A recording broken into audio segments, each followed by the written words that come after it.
What's going on, guys? As you see at the top, it says calories in versus calories out.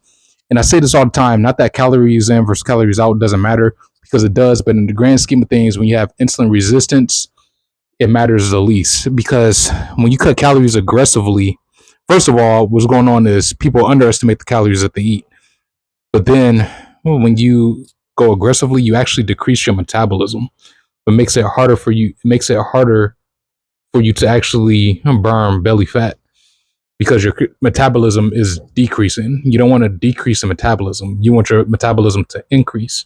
So what people do is they don't have enough protein. They avoid fat, and that's what ends up making them more and more hungry. So what ends up happening is they actually end up eating more than what they want, and they'll believe, well, because I'm staying away from fat, I can eat as much as I want. But really, you just spiking your blood sugar up and down throughout the hour. And you can't burn any belly fat this way because your insulin is just staying up there. And you just keep spiking. This right here is insulin. You just keep spiking insulin up and down, up and down, up and down, up and down. It's never coming down to baseline. It's never coming down to just be normal for a second. It needs to go like, let me erase this. It needs to go more like down. That's how it should look more.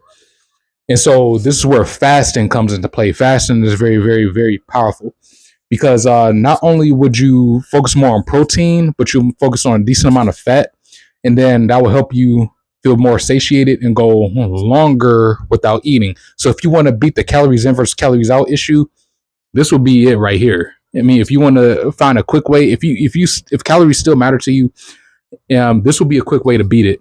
You'll beat it by doing more protein and higher fat content, which will help you feel satiated and go longer without eating. That's why I mentioned if you want to do carnivore diet, that's where the option come in at: eggs, beef, chicken, fish.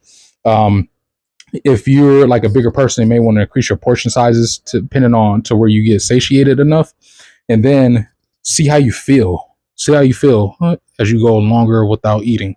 And then you probably won't get hungry until like later on. And then once you get hungry, have you some more protein and then go the next day without eating anything. And see, you'll find it easier and easier and easier to go longer without eating. So that beats the calories in versus calories out issue. So if you guys have any questions, send me a message on Instagram or in school. With that being said, we'll get into the next one.